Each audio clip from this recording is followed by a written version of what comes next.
नमस्कार, मैं आपकी हिंदी अध्यापिका सुदेश चौधरी और आज हम करने जा रहे हैं हमारी हिंदी की पाठ्य पुस्तक बसंत भाग 2 का अध्याय 14 जो कि है खान पान की बदलती तस्वीर और जिसके लेखक हैं प्रयाग शुक्ल जी। आज हम जानेंगे कि प्रयाग शुक्ल जी ने अपने निबंध के माध्यम से हमें बताया है कि आज के वर्तमान जो समय है उसमें खाने पीने में किस तरह का परिवर्तन आया है, क्या हमारे लिए अच्छा हुआ और क्या हमारे लिए बुरा हुआ। तो चलिए जानने का प्रयास करते हैं।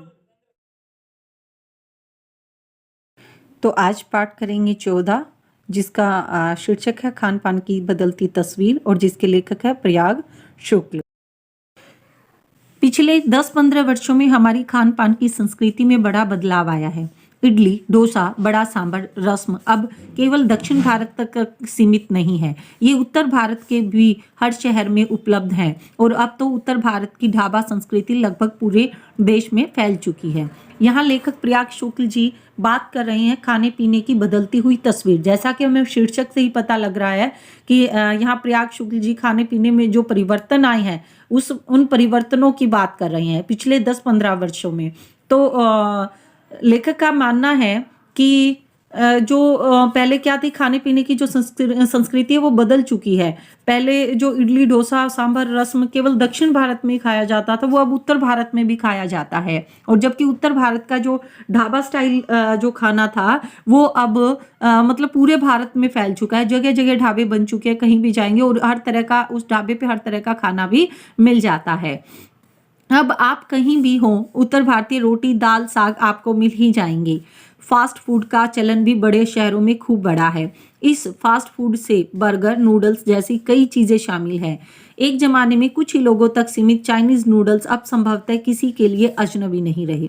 अब लेखक कह रहे हैं कि जो दाल रोटी साग था वो सिर्फ उत्तर भारत के लोग जो खाते थे, क्योंकि हम हर तरह की भारत में तरह तरह की संस्कृति है और तरह तरह की संस्कृति में जगह जगह पर अलग अलग तरह का खाना खाया जाता है। लेकिन लेखक का मानना है कि 10-15 वर्षों में इतना परिवर्तन आया है खाने में कि अब आपको जो उत्तर भारत की रोटी दाल साग है वो आपको हर जगह मिल जाएगी। और जो फास्ट फूड है वो आपको हर जगह मिलेगा। लोगों में फास्ट फूड का चलन बढ़ चुका है, जो जंक फूड बोलते हैं जिसे फास्ट फूड है, वो फास्ट फूड का क्या हो गया, चलन बढ़ गया है। लोग उसे खाना ज़्यादा पसंद करते हैं और वो हर जगह मिल जाता है।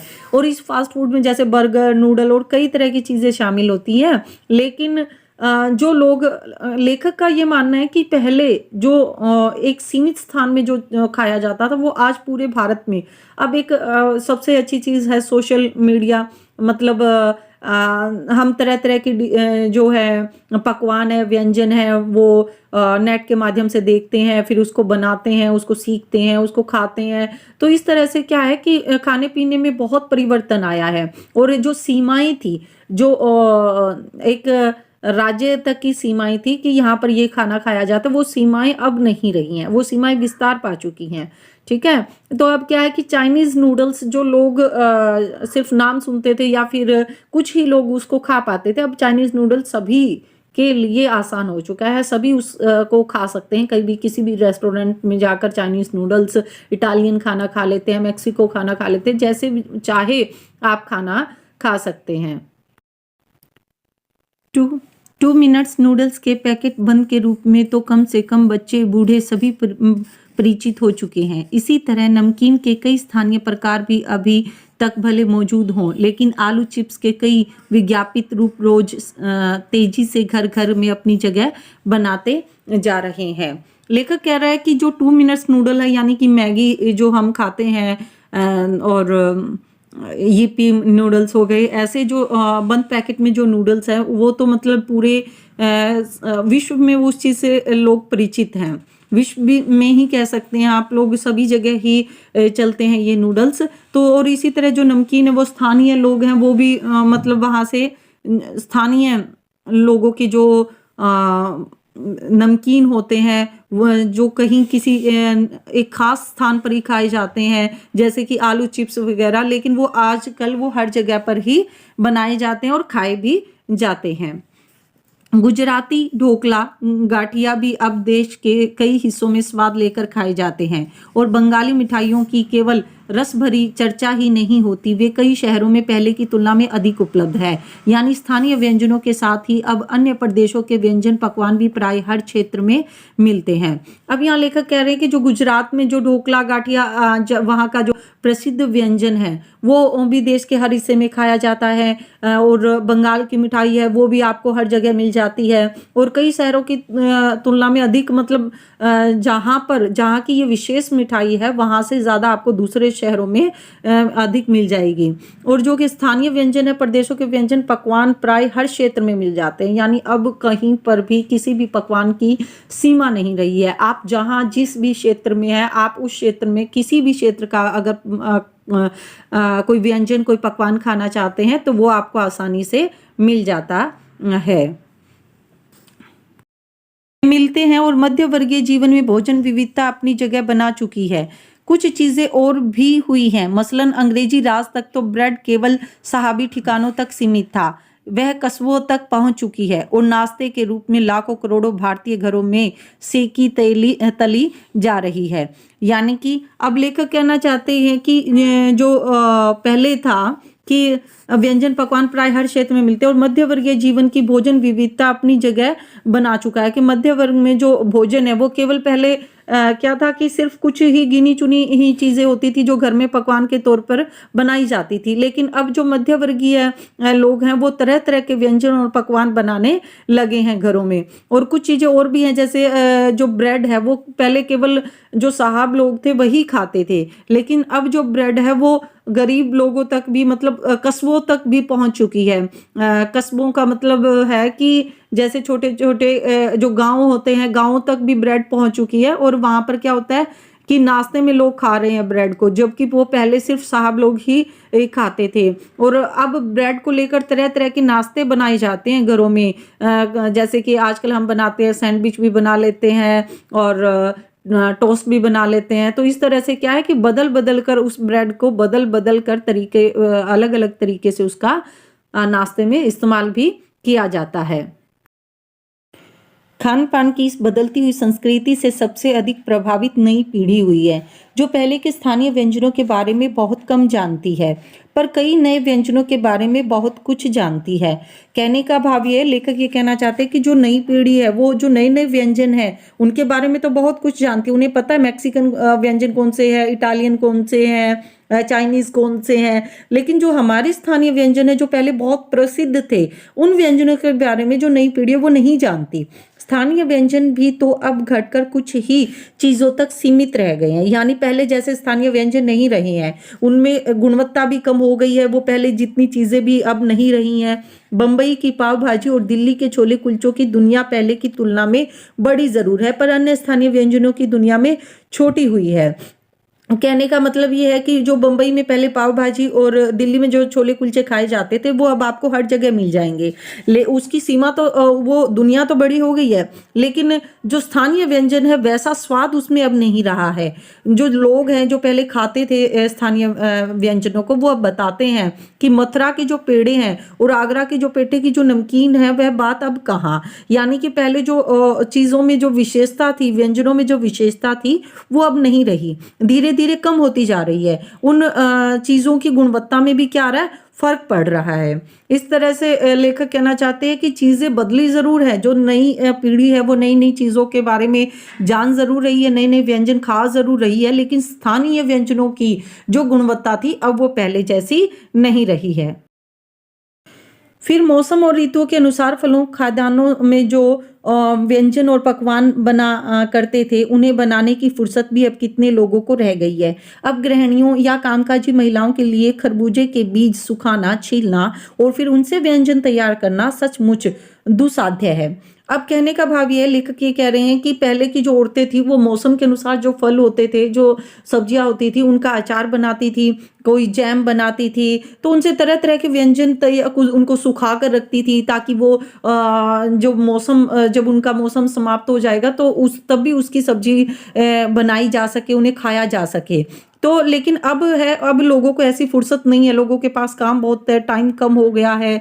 तो आजकल की जो गृहिणियाँ वो कामकाजी हो गई हैं, यानी वो नौकरी करती हैं, सर्विस करती हैं, इस करके उनके पास इतना समय नहीं होता कि वो खरबूजे के बीज निकालें, उन्हें सुखाए, फिर उनसे कोई व्यंजन तैयार करें। और ऐसा तैयार करना, ऐसा व्यंजन तैयार होना आजकल के दुस्साध्य है, यानी कि देखना ऐसा कहीं देखने को मिलना बहुत ही कठिन है। और ये सच भी है कि पहले के समय में जो अचार होता था, जैम होता था, ऐसी चीजें जो घर की महिलाएं होती थी वो अपने हाथ से ही तैयार करती थी। अब हम सब कुछ क्या करते हैं, बना बनाया, ऐसा ऐसे जो भी व्यंजन है जो इस्तेमाल करते हैं वो बने बनाए ले आते हैं। पहले जो सॉस आज हम जो सॉस यूज इस्तेमाल करते हैं, उसे टमाटर की चटनी, वो घर में ही बनाई जाती थी, तो उसकी गुणवत्ता अधिक होती थी। लेकिन अब जब हम बनी बनाई चीजों का इस्तेमाल करते हैं, उनकी गुणवत्ता में भी अब कमी आ गई है। यानी हम पाते हैं कि एक ओर तो स्थानीय व्यंजनों में कमी आई है, दूसरी ओर वे ही देशी विदेशी व्यंजन अपनाए जा रहे हैं जिन्हें बनाने पकाने में सुविधा हो।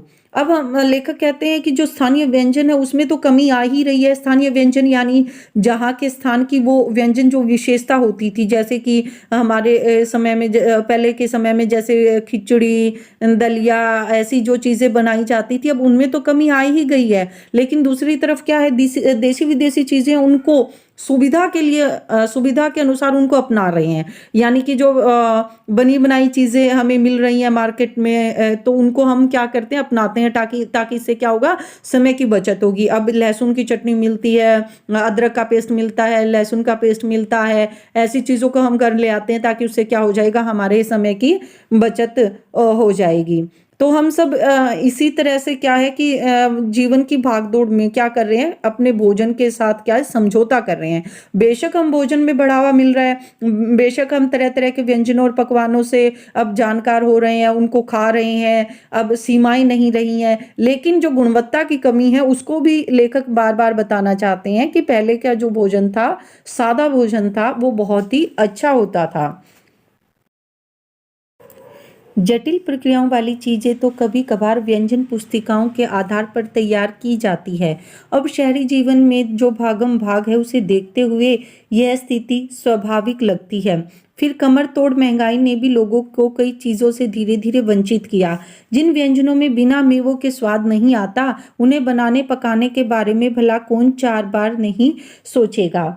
अब लेखक कह रहे हैं कि जटिल प्रक्रियाओं वाली चीजें, मतलब जो बड़ी मुश्किल से बनती है, जैसे आजकल बनाने के जैसे अभी से जो चल रहा था कि जलेबी बना ली, कोई केक बना लिया, तो ऐसे क्या है कि ये व्यंजन तो कभी कभार किसी स्पेशल कुछ खास जो अवसर थे उन पे बना भी लिए जाते थे।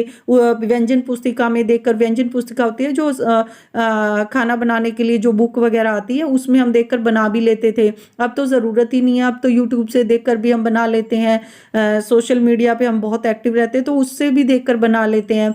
लेकिन लेखक कहता है कि जो शहरी जीवन में जो भागम भाग थी, उस स्थिति में ऐसा करना स्वाभाविक है कि हम सारी चीज़ें हैं वो बनी बनाई घर पर ले आएं, क्योंकि समय किसी के पास नहीं बचा है। और साथ ही साथ लेखक कहते हैं कि महंगाई बहुत हो चुकी है। अब पहले के लोग, पहले महंगाई इतनी ज़्यादा नहीं थी, तो जो मेवे थे, जो मावे थे, वो बहुत खाए जाते थे। लेकिन अब लोग ऐसे व्यंजन जिनमें सिर्फ मेवों से ही स्वाद आता हो, ऐसे व्यंजन को बनाने में लोग 100 बार सोचेंगे, क्योंकि वो बहुत महंगा जो है होता है, खाने में बहुत महंगा पड़ता है। खान पान की जो एक मिश्रित संस्कृति बनी है उसके अपने सकारात्मक पक्ष भी हैं।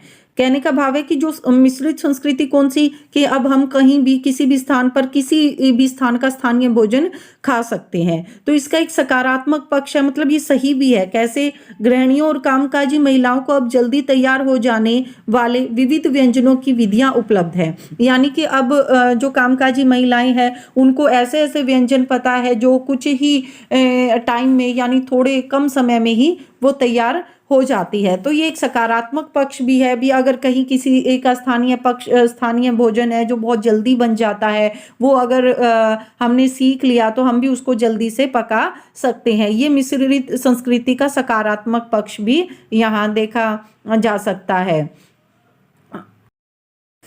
नई पीढ़ी को देश विदेश के व्यंजनों को जानने का सुयोग मिला है। भले ही किन्हीं कारणों से और किन्हीं खास रूपों में, क्योंकि यह भी एक सच्चाई है कि विविध व्यंजन इन्हें निखालिस रूप में उपलब्ध नहीं है। अब पहले तो हमें ये पता होना चाहिए कि जो निखालिस शब्द है उसका अर्थ क्या है।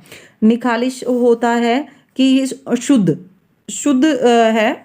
जो विविध व्यंजन है, जो यहाँ पर लेखक कह रहे हैं कि जो नई पीढ़ी है उनको देश विदेश के व्यंजन का जानने का तो सौभाग्य उन्हें प्राप्त मिला है, लेकिन उनको किसी खास रूप में वो व्यंजन मिल रहे हैं, वो शुद्ध रूप में नहीं मिल रहे। जो पहले मतलब उसकी जो गुणवत्ता थी वो आज की पीढ़ी को उस गुणवत्ता के साथ वो व्यंजन खाने को नहीं मिल रहे हैं। आज़ादी के बाद उद्योग धंधों, नौकरियों, तबादलों का जो एक नया विस्तार हुआ, उसके कारण भी खान पान की चीज़ें किसी एक प्रदेश से दूसरे प्रदेश में पहुंची है। बड़े शहरों में मध्यम वर्गीय स्कूलों में जब दोपहर के टिफिन के वक्त बच्चों के टिफिन डिब्बे खुलते हैं तो उनसे विभिन्न प्रदेशों के व्यंजनों की खुशबू उठती है। अब यहाँ पर लेखक एक कारण बता रहा है कि इस बदलती हुई जो भोजन की जो बदलती हुई संस्कृति, उसका कारण क्या है कि आज़ादी के बाद लोगों के उद्योग धंधे बढ़े, जिससे लोग एक जगह से दूसरे स्थान पर नौकरियां करने के लिए गए। किसी का मतलब ट्रांसफर हो गया तो वो एक स्थान से दूसरी जगह पर चला गया। और इस तरह से मतलब क्या है कि फिर जो स्कूल थे, जो विद्यालय थे, जो स्कूल थे, जहाँ पर मध्य वर्गीय जो परिवार थे उनके बच्चे पढ़ते थे, वहाँ पर जब टिफिन खुलता था तो अलग अलग प्रदेश के व्यंजनों की खुशबू आती थी, क्योंकि जो थे गांव के लोग थे वो शहरों में आ गए थे उद्योग धंधों के कारण, नौकरी प्राप्त करने के लिए, या फिर उनका कहीं पर ट्रांसफर हो गया था तो हरियाणा वाला कोलकाता चला गया, कोलकाता वाला हरियाणा आ गया। तो इस तरह से क्या हो गया कि एक दूसरे एक की जब जगह बदली तो वहाँ का व्यंजन वहाँ चला गया और वहाँ का व्यंजन वहाँ चला गया, और इस तरह से एक स्थान से दूसरे स्थान पर व्यंजनों की जान पहचान बढ़ने लगी। हम खान पान से भी एक दूसरे को जानते हैं। इस दृष्टि से देखें तो खान पान की नई संस्कृति में हमें राष्ट्रीय एकता के लिए नए बीज भी मिल सकते हैं। बीज भली भांति तभी अंकुरित होंगे जब हम खान पान से जुड़ी हुई दूसरी चीजों की ओर भी ध्यान देंगे। मसलन का मतलब होता है जैसे कि हम उस बोली, बानी, भाषा, भूषा आदि को भी किसी न किसी रूप में ज्यादा जानेंगे जो किसी खान पान विशेष से जुड़ी हुई है। अब लेखक कहते हैं कि खान पान को एक स्थान से दूसरे स्थान पर पहुंचना, एक दूसरे का जानना, ये एक मतलब राष्ट्रीय एकता का प्रतीक भी है। और बात भी सही है कि हम जैसे किसी स्थानीय व्यंजन को जान लेते हैं तो हमें ऐसा, अगर हम वहां पर जाते हैं तो हमें वहां कुछ नया नहीं लगता, बल्कि ऐसा लगता है कि हम इस संस्कृति को अच्छे से जानते हैं, पहचानते हैं। लेकिन लेखक कहता है कि ऐसा तब हो सकता है, राष्ट्रीय एकता तब हो सकती है कि हम सिर्फ वहाँ के स्थानीय खान पान को ही जानने का प्रयास न करें, बल्कि उनकी जो संस्कृति है उसको भी समझने का प्रयास करें। उनके भाषा है, उनकी भूषा है, उनकी बोली है, उनका वेश है, उनका परिधान है, उन सब चीज़ों को भी हमें क्या करना चाहिए, उन ज़्यादा से ज़्यादा जानने का प्रयास करना चाहिए। तो अगर हम ऐसा करेंगे तभी भारतीय एकता है, जो राष्ट्रीय एकता में को बल मिलेगा। यानी कि हमारी जो संस्कृति है, जब हम एक दूसरे की संस्कृति को जानेंगे, पहचानेंगे, भाईचारा बढ़ेगा, लगाव बढ़ेगा, तभी राष्ट्रीय एकता को भी बल मिलेगी। सिर्फ खाने पीने से जानने से ही राष्ट्रीय एकता को बल नहीं मिलेगा, बल्कि ये तो एक बीज का काम कर रहा है जिसे हमें अंकुरित करना है। यानी उस जो बीज, खान पान का जो बीज है, जो हम एक दूसरे को जान पहचान बनाने की शुरुआत की है, उस बीज को अभी अंकुरित होने में समय लगेगा। इसी के साथ ध्यान देने की बात है कि स्थानीय व्यंजनों को पुनरुद्धार भी जरूरी है, जिन्हें अब एथनिक कहकर पुकारने का चलन बढ़ा है। एथनिक होता है जो पुराने समय के व्यंजन होते हैं, उनको होटलों में एथनिक कहा जाता है। ऐसे स्थानीय व्यंजन केवल 5 सितारा होटलों के प्रचारार्थ नहीं छोड़ दिए जाने चाहिए। 5 सितारा होटलों में वे कभी कभार मिलते रहे, पर घरों व्यंजनों में गायब हो जाए तो यह एक दुर्भाग्य ही है। अच्छी तरह बनाई गई पूड़ियाँ, कचौड़ियाँ, जलेबियाँ भी अब बाजारों से गायब हो रही हैं। हैं। मौसमी सब्जियों से भरे हुए समोसे भी अब कहाँ मिलते हैं। उत्तर भारत में उपलब्ध व्यंजनों की भी दुर्गति हो रही है। अब लेखक कह रहे हैं कि हमें दूसरे स्थान के जो स्थानीय व्यंजन हैं उनको तो खाना ही चाहिए, उनके बारे में जानना भी चाहिए, लेकिन हमारा जो स्थानीय व्यंजन है, जो प्राचीन काल से समय से चले आ रहे जो व्यंजन है, जो भोजन है, जो शुद्ध सादे भोजन है, उनको हमें पुनरुद्धार करना चाहिए, उनको हमें वापिस पुरानी स्थिति में लाने का प्रयास करना चाहिए। यानी उनकी गुणवत्ता पर हमें ध्यान देना चाहिए, उनका इस्तेमाल हमारे घरों में होना चाहिए, जिन्हें अब एथनिक कहकर पुकारने का चलन बढ़ा है। किन स्थानीय व्यंजनों की बात कर रहा है लेखक, जिन्हें अब एथनिक कहते हैं। एथनिक किन्हें कहते हैं, पुराने समय के जो व्यंजन हैं उनको होटल रेस्टोरेंट वगैरह में जाते हैं तो उन्हें एथनिक कहा जाता है। ऐसे स्थानीय व्यंजन केवल 5 सितारा होटलों के प्रचारार्थ नहीं छोड़ दिए जाने चाहिए। लेखक कह रहे हैं कि जो पुराने समय के स्थानीय व्यंजन है उनको केवल होटलों के प्रचार के लिए, यानी होटल्स क्या कहते हैं भी वहां अपना प्रचार बढ़ाने के लिए कहते हैं कि यहाँ पर एथनिक भोजन मिलता है, यानी कि स्थानीय पुराना भोजन आपको मिलता है। तो सिर्फ 5 सितारा होटलों के लिए हमें नहीं अपने स्थानीय भोजन को छोड़ देना चाहिए कि हम 5 सितारा होटल में जाएंगे और वहीं पर अपना स्थानीय भोजन खाएंगे। अगर वहां पर वो कभी कभार मिलता है तो ठीक है, कोई बात नहीं है, लेकिन वो हमारे घरों में और बाजारों से गायब नहीं होना चाहिए, वो हमारे घरों में हमेशा पकता रहना चाहिए। अगर वो हमारे घरों से बाजारों में गायब हो गया तो यह हमारे लिए एक दुर्भाग्य की बात होगी। और अब लेखक कह रहा है कि अच्छी तरह से बनाई गई कचौड़ियाँ जलेबियाँ भी अब बाजार में नहीं मिलती, वो उनकी गुणवत्ता भी अब धीरे धीरे समाप्त होती जा रही है। और वहीं पर क्या है कि मौसमी सब्जियों जो समोसे हैं वो भी मौसमी सब्जी होते हैं, उनसे नहीं मिलते, बल्कि वो क्या है जैसे कि जिस समय में मटर नहीं होती तो उस समय भी में भी समोसे में मटर मिलेगी। वो एक जो मतलब प्राकृतिक चीज़ों से हमारा सामंजस्य नहीं है, क्योंकि हमेशा कहा जाता है कि हमेशा हमें वही फल और सब्जियां खानी चाहिए जो उसी मौसम में मिलती है। हमें वो फल और सब्जियां नहीं खानी चाहिए जो अप्राकृतिक तरीके से उगाई जाती हैं, बनाई जाती हैं। ऐसी सब्जियों का सेवन हमें नहीं करना चाहिए। तो उत्तर भारत में उपलब्ध व्यंजनों की भी दुर्गति हो रही है। अब जो चीज़ें उत्तर भारत में जो व्यंजन थे अब वो पहले जैसे नहीं रहे हैं, उनकी गुणवत्ता भी पहले जैसे नहीं रही है, इसलिए अब उनकी दुर्गति यानी उनकी बुरी हालत हो रही है।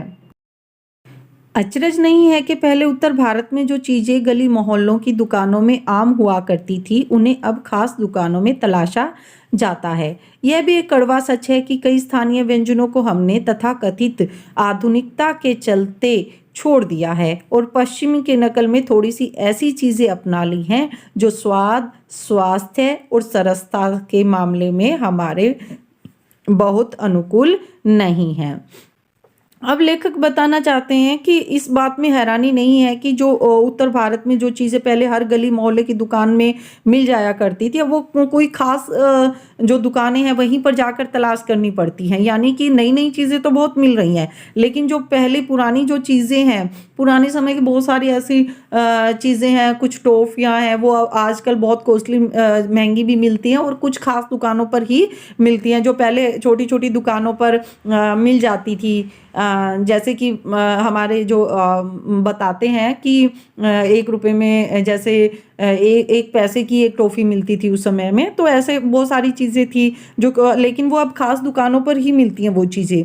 और एक कड़वा सच ये है कि स्थानीय जो व्यंजन है ना वो हमने तथाकथित मतलब जिस तरह से हम अब चल रहे हैं कहने के अनुसार कि आधुनिकता के चलते, यानी कि अब हम क्या कर रहे हैं पश्चिमी सभ्यता का ही अनुसरण कर रहे हैं और पश्चिमी सभ्यता को हम आधुनिक समझते हैं कि हम आधुनिक है और उसी आधुनिक के चलते हुए हम पश्चिमी सभ्यता की नकल कर रहे हैं। और कुछ ऐसी चीज़ें जो ऐसे कि फास्ट फूड है या फिर कुछ जल्दी पकने वाली जैसे नूडल्स हो गए, सैंडविच हो गई, कुछ ऐसी चीज़ें होती हैं जिनकी हम क्या कर रहे हैं अपना रहे हैं, लेकिन वो हमारे स्वास्थ्य के लिए, हमारे स्वाद के लिए तो सही है, चलो हम स्वाद लेकर खा लेते हैं, लेकिन हमारे स्वास्थ्य के अनुकूल नहीं है और हमारे शरीर के अनुकूल भी नहीं है, क्योंकि हमारा जो शरीर है वो हमारे ही स्थानीय व्यंजनों के अनुसार हमारे जो स्थानीय व्यंजन थे वो पौष्टिक होते थे और सुपाच्य होते थे, वो शरीर के लिए बहुत ही अच्छे होते थे। लेकिन जैसे कि एक रिसर्च में पाया गया है कि जो मैगी है वो अगर आप खाते हो तो वो मैगी पचने में 25 दिन लेती है। तो मतलब एक कितनी बड़ी बात है, लेकिन हम फिर भी उसको खाते हैं, तो वो हमारे स्वास्थ्य के अनुकूल नहीं है। इसलिए हमें क्या करना चाहिए, पश्चिमी सभ्यता का जो अनुकूलन है वो छोड़ दो, उसका अनुसरण हमें छोड़ना चाहिए और हम हमारे जो स्थानीय व्यंजन है उन्हीं को ही हमें प्राथमिकता देनी चाहिए।